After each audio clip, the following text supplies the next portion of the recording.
Masa kerja duniawi doang, nggak mau kerja ukhrawi? Tanam dong, minimal 100 lah. Kita sudah sebut di dalam kajian-kajian zikir maqalid. Masih ingat? Zikir maqalid itu yang mengikat dunia, bumi, dan langit. Dan kita kemudian punya aset di surga.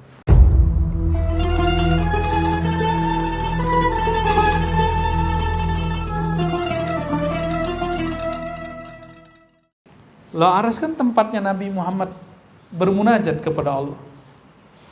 Bukan tempat Nabi kemudian mandang Allah. Gak perlu, Nabi mau mandang Allah kapan aja, di mana aja bisa.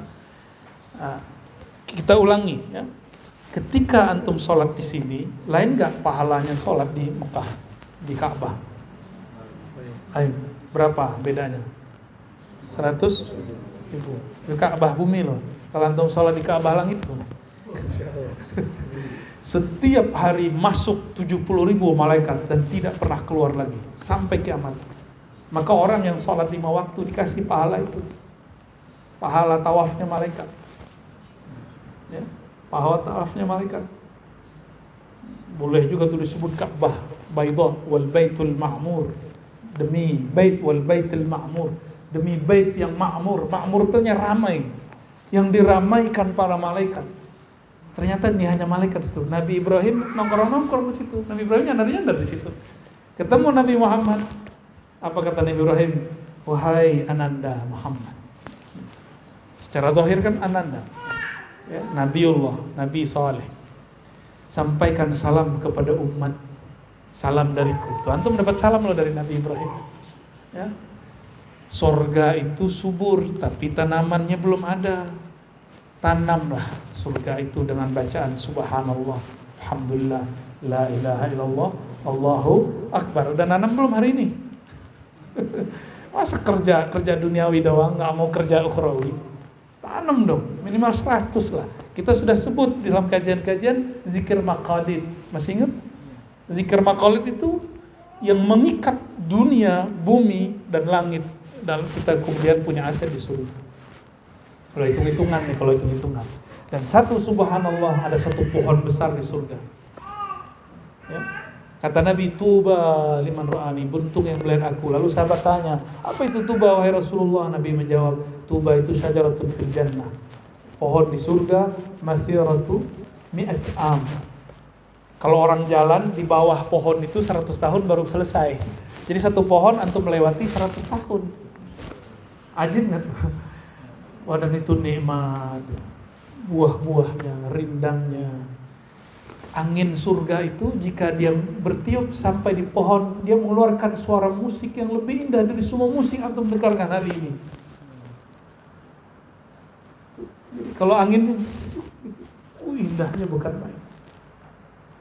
Tapi apa yang didendangkan? Yang didendangkan sallallahu alaihi Muhammad. Ini semua bahasa surga isinya salawat kepada Nabi Muhammad jika diterjemahkan sallallahu alaihi Muhammad. Jika membaca subhanallah satu pohon di surga, yang punya kunci surga siapa? Itu urat-urat tangannya Nabi Muhammad yang buka surga. Ya? Kira-kira gimana? Kalau antum salawat ke Nabi Muhammad, lebih besar nggak pohonnya? Sama yang punya surga ya. Jadi inti, kalau yang megang kunci yang punya bukan? Yang megang kunci, Allah berkalam, wahai surgaku, biki arhamu ibadi, denganmu, melaluimu, aku menyayangi, merahmati hambaku. Lalu Allah berkalam ke Nabi Muhammad, wa ma arsalnaka illa rahmatan lil alamin.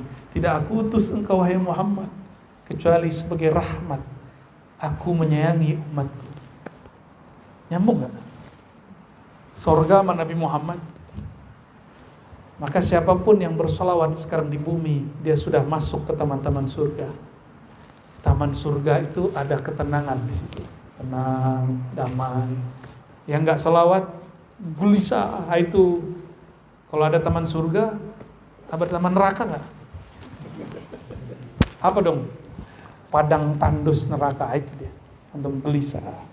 Itu orang yang paling gelisah, orang yang jauh daripada zat yang disebut nuzul sakinah, turun sakinah kepadanya. Itu baginda Nabi Muhammad SAW.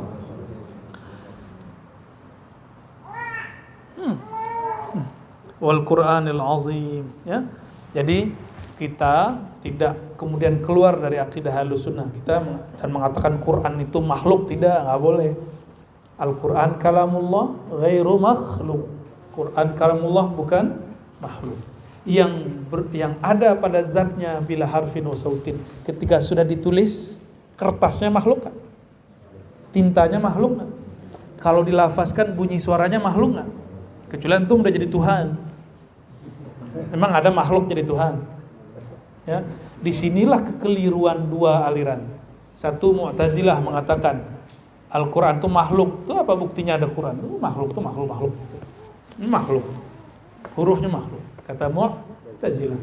Ibnu Taimiyah sepakat dengan Mu'tazilah separuh. Mengatakan Quran berhuruf dan bersuara. Tapi dia mengatakan enggak, huruf suaranya enggak makhluk. Nah, tuh. Gawat enggak? Itu setengah-setengah. Ya. Halo Syakira.